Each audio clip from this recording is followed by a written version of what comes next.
I am Miss Community Clovia of Radio 1. We have 4 radio stations in Richmond and Central Virginia. KISS FM is the #1 radio station in Central Virginia. I am Community Outreach Director, Voter Education and Empowerment. If it's happening in the community, you know I'm right there to make you aware. You can log on to kissrichmond.com, ipowerrichmond.com, praiserichmond.com. You can follow me on Twitter at Community Clo. And you're in tune to Eyes on You TV. Without further ado, bringing to you Rodney White, motivational speaker of the TCC. Thank you, Clovia. You know, Clovia has me. I'm going to plead the fifth over the big Clovia Kingpin, man. I'm going to back down off that one. I just want to say thank you. This is the 6th year. Am I correct, Clovia? Yep. 6 years? Okay. Again, it's almost like I guess it's become a tradition now, because I've spoken to each one of these, and every time I come, I try to step a little higher. So last year I came and said, okay, I graduated. When I come back next year, I want to say I have a master's degree. So that's my challenge to myself.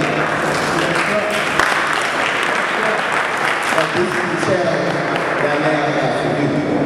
When you come back next year, what will you be saying, or what goal will you have accomplished? I'm Sheriff C.T. Woody Jr. I'm the Sheriff at Richmond City Jail. And the average age of those young black males that are inside the Richmond City Jail is between the ages of 18 and 35 years old. Out of that 18 and 35 years old group, 7% of them do not have a GED.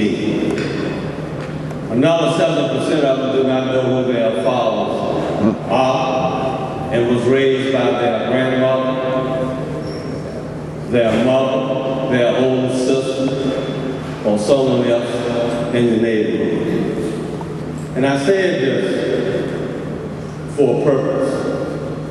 And the purpose is this. There are too many of us, particularly our young black males, inside, not only Richmond City Jail, but inside around. Not only they are smarter and wiser than I am, but they are smarter and wiser, or just as smart and wise as you are. The reality is that they did something stupid and that they are actually in there. But don't think that everybody inside of the jail is not educated. We have artists in there, we have lawyers in there, we have some of everybody in there. And yes, not bragging on what we're doing down in Richmond City Jail, that we have college courses down there, and Virginia Union, VCU, UVA, all of them are coming down to Richmond City Jail with their class and having class with the residents. That's what I call them, because they live there. We don't call them residents, inmates, call them whatever you want to call them. It's just as human as you and I. They are inside of there. They are getting educated. We have almost 300 GEDs that have been issued since we've been. Thank you, Clovia. Thank you for all that you do. You know, we really need a voice to make sure that the truth is told. You know, media says anything they want to say, but we have a good voice of Clovia in this community.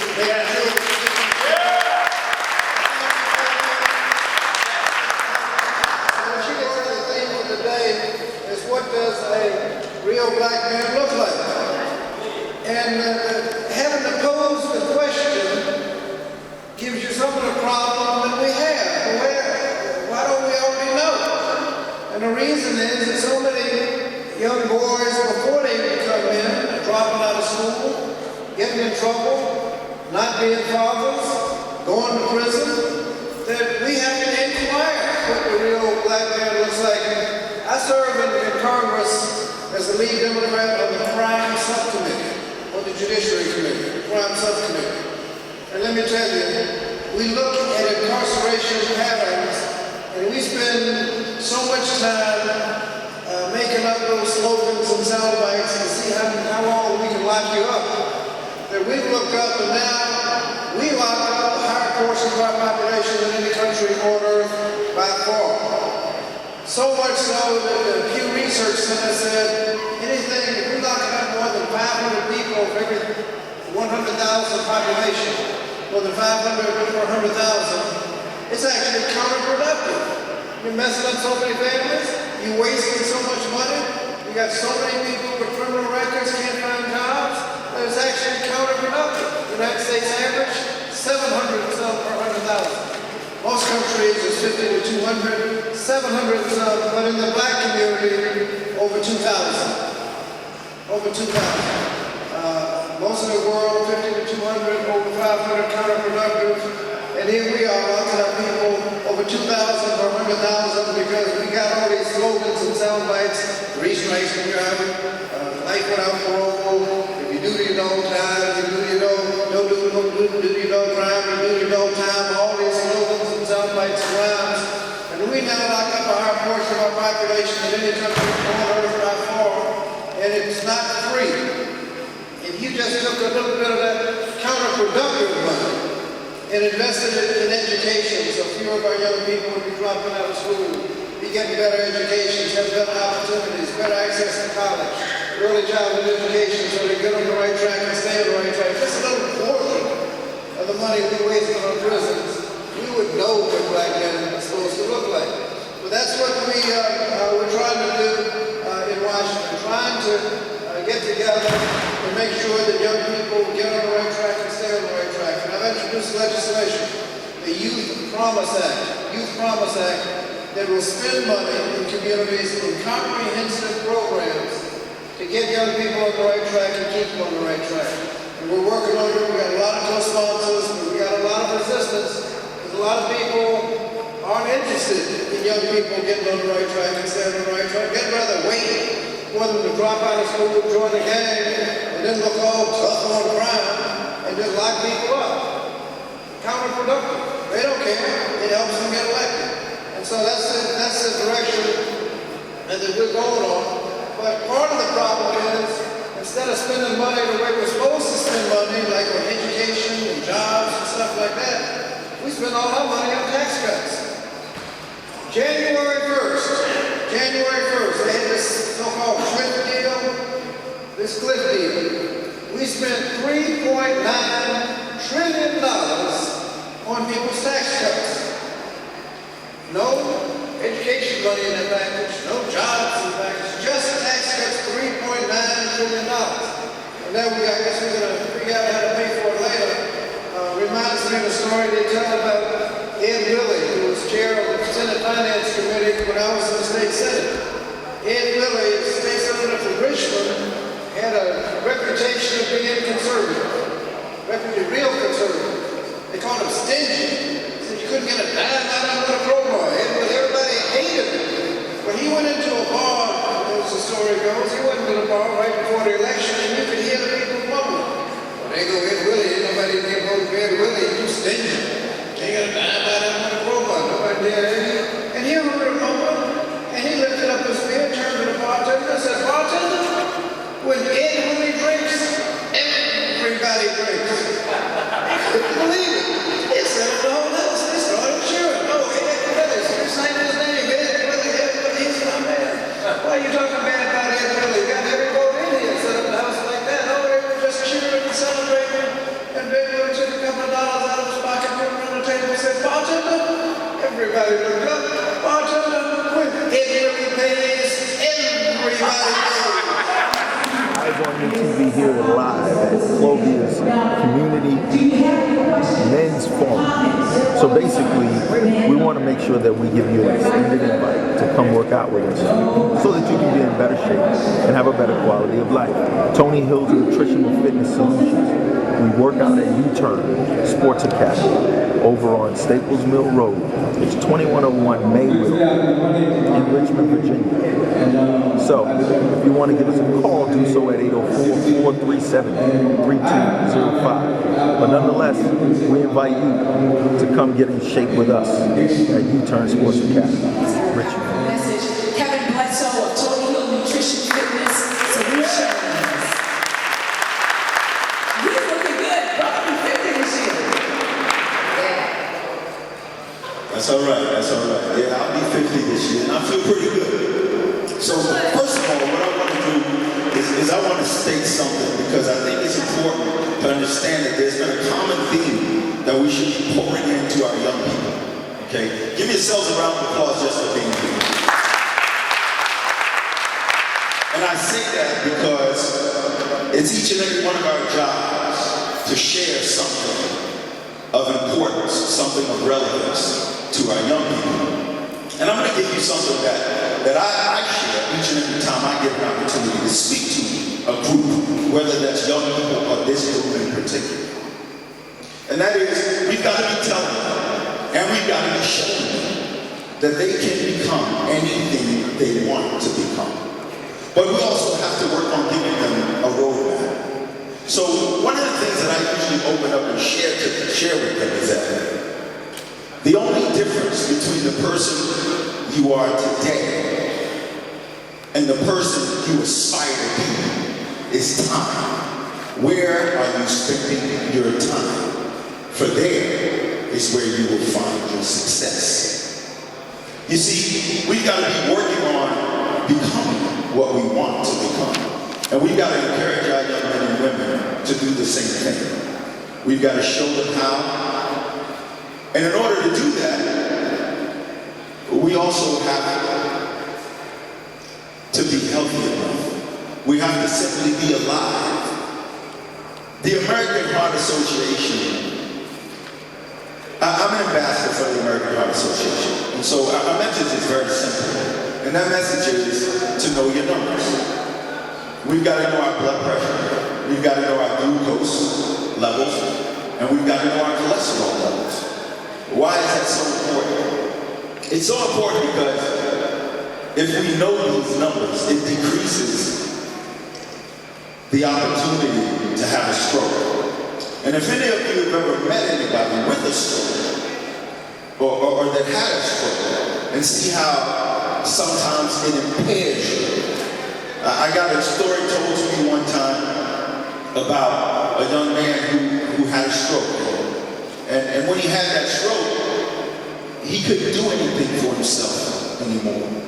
He could barely use one arm. And so he talked about how when he couldn't put his underwear on, how embarrassing that felt because he always had to have somebody there to do that for him. So not only do we need to stay alive to make a difference in kids' lives and our children's lives, we have to stay healthy. One of the ways to do that is proper nutrition and proper fitness. So it doesn't mean that we get out and run 6 miles a day. It doesn't mean that we run a half marathon, although that's a goal of mine, because we do have to have something set in front of us as a goal in order to continue to push at U-Turn Sports Academy. The whole concept, and I'm a product of it, and that's why I'm here talking about it. The whole concept is to do a series of cleanses and then to begin to put the proper foods in your body, simultaneously conducting some sort of routine fitness. What that will do is it will simply make you healthier so that your quality of life is better. Let me say that again. It will simply make you healthier so that your quality of life is better. And as a result, we then have an opportunity to make a difference in kids' lives. Since that is a theme today, how many of you want to make a difference in kids' lives? How many of you want to see a young adult go ahead and go along and do a lot better than you? Years now, and so when everybody's talking about Cole, you're so deep, so spirited, you know those scriptures, it's because I read because of him, and I am the fruit of his labor. Ladies and gentlemen, Pastor Dwayne E. Whitehead of World Overcomers Family Church. Not Pastor Dwayne. Let's talk for a few moments with this thought of lifting lame men, lifting lame men. A few moments ago, we were asked what we think of when we think of lame. And I think of lame, I think of an inability to function as created. I think of having restricted mobility, being unable to do the things that you should be able to do, but for some reason, lameness restricts you and prevents you from being all that you are capable of being. And so this thing about lifting lame men, I think is crucial, and it's worth our dialogue about lifting lame men, because when I think of men, there are a number of men that fall in the category of lame. They may not have a physical disability, but there are restrictions placed on them. And one of the reasons men have trouble in rising up is because of a faulty philosophy of those that have already been raised up. Perhaps this is captured more accurately by Eyes on you, TV, what's happening? This is Arthur the Speaker, radio host Enrique Pascal. I am the author of What Does a Real Man Look Like? You can find this book on my website, EnriquePascal.com. That's ENRIQUEPASCAL.com. This book is written for both men and women. It took me a whole year to write this book. Information beyond anything you could ever, imagine. This book will save your marriage, it'll save your relationship. Nothing but wisdom, 26 chapters, 254 pages of absolute information. Also, you can share this book with your family members, friends, even children to benefit from this book. All right? Thank you. Eyes on you, TV. This is Enrique Pascal. Radio host, I'm an author of this book here. What does a real man look like? It took me 1 year to write this book. This book, I was inspired to write this book because I got an email from a woman, and she said, I need help. I've been in 3 relationships. One guy there was married, never told me. One guy from my credit cards ran it up. And one guy was on the down low. I never knew. And she asked me a profound question. She said, what does a real man look like? To be honest with you, I had no idea. The reason why I had no idea was I did not have a father figure in my life, like many of us here. I grew up in the New Jack City area. Nino Brown was my father. Scarface was my dad. And I brought that pit mentality, that drug dealing mentality to my relationship. I was on the verge of losing the most important person in my life, my wife. Because she wanted and needed a real man, but I couldn't give her what I know. So for 1 whole year, I sat down and I said, I don't have a physical man in my life, so what I'm going to do is, I'm going to turn to my Heavenly Father. Yeah, Jesus. If you don't have a father in your life, you have a Heavenly Father. He can teach you things your daddy can't teach you anyway. So what I did was I said, Lord, according to your will, according to your word, according to your standard, what is a real man? He gave me 26 chapters, 254 pages of wisdom. If I did not have this information today, I would not be married at this point. Because the information saved my marriage. Here's the problem. We got to go back to the Garden of Eden, where man was walking with God. We have become a nation that we are walking independent from God. Let me show you. We want to approve same-sex marriage. That's going against God. We can't do that. Yeah. We want to tell the creation, we don't want you in schools. We can't pray in schools no more. Matter of fact, get out of the court system. I don't want you in the court system. How can the creation evict the creator? That's problematic. Because I don't have the ability to fix something I can create. So if something is broken, I must go back to the manufacturer. Yeah. On the radio, I said this. If I have a Sony TV and it's broken, I can't fix the Sony TV. I'm not going to try to fix it. And I'm not selling my TV at Sony to Samsung. I'm going to sell my Sony TV to Sony. Because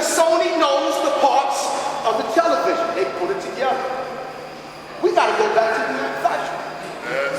We can't tell the manufacturer, I'm going to let you in my life to disagree. And after that, you can't go no further. That's a problem. We are rejecting the one who can help us out in anything, in everything. See, we can talk all we want to talk about, but if it ain't based on Jesus, we messed up. Let me show you something real quick. In the scriptures, all through the Bible, Jesus is referred to God as my Father, my Father, my Father. And then he goes on the cross and the conversation changes. He goes from saying my Father to my God. What do you do when your Father becomes your God? Let me show you why he said my God. Can I show you something? Yeah. We were all orphans until Jesus died on the cross. Yeah. Jesus took our place. He became an orphan. That way you and I could be sons. He loves us that much. He took our place. So even if your father is not in your life physically, you got a daddy in heaven who cares about you more than your daddy here on earth. Follow? I'm going to close in a hot second. We got to go back to the Garden of Eden. In the Garden of Eden, when the man was walking with God, he was talking like God, acting like God. Matter of fact, he named the animals. You a dog, you a cat, you a horse, you a cow. And whatever the man said, that's what it was. Why didn't that man speak to that serpent when that serpent was speaking to his woman? And he was right there. How many of us men are allowing our women to be taught to the wrong way and not saying nothing just like that? We got to step up, man. That's right. The level of responsibility is on us. That's right. In the Garden of Eden, Adam, Eve, and the serpent messed up. Who did God speak to first? Who did the wrong first? The woman. Who did God speak to first? The man. Adam, where are you? Do you notice the way God was asking him? He said, here I am. He said, the woman you gave me. He didn't say, here I am, Lord, I messed up. Please forgive me. No, he didn't do that. He said, the woman you gave me, she did this. We still do this to this very day, man. The question is, Adam, where are you? Well, Lord, the woman that you gave me, she did this. And we wondering why we got broken relationships. Ain't nobody standing up for the woman. That's right. We got to stand for the woman. That's right. Man, if I ask you what is your premier role in the relationship, you know what it is? Do you know what it is? Let me help you. Your premier role in the relationship is to protect by every means necessary. That's right. In every sense of the word. Adam had the ability to kill that serpent and be with the smoke. You know why? He was just like God. But he lost his identity. Many of us men don't have an identity. Why? Because we are relying on our earthly daddy who don't have an identity to give us an identity. If you don't have an identity, you got to go to the manufacturer. In closing, there are three things that happen in that garden. And we are currently in that position right now. When the man fell in the garden, when he did not protect his household and the woman that God gave him, the very first response was his home. Get out the garden. Check this out. Right now in the United States, what is the problem based on the economy? The housing market. Yeah, so we back into the place fall. The housing market is messed up. Adam lost his home. What's the next thing that man lost? He lost his relationship with God. So many of us, we messed up so bad that we can't be in relationship with God. I don't mean religion. I'm not talking about religion. I'm talking about when you messed up, you can say, Daddy, I'm sorry. You say, okay, son, let's do it again. Yeah. See, don't let that condemnation sit in. Because you got a Father who loves you more than you can understand. That's the reason why he came, died, rose, and he will return to claim his children. All right? The third thing the man lost when he did not protect his household and his children, he lost control of his children. Right now, in the school system, we don't have no control over our children. The state of America has nothing to do with the economy. The state of America has everything to do with our position with God. When God said, Adam, where are you? He wasn't asking the man, where are you physically? He knew the man was hiding. He's God. He knows everything. What he was saying is, when you allow the intruder in your household to do what he did, what were you doing? That question was locating him mentally. That was his mental position. Questions are very important. It reveals answers. Don't look for an answer. Look for the right question. I am Miss Community Clovia, and you're watching Eyes on You TV.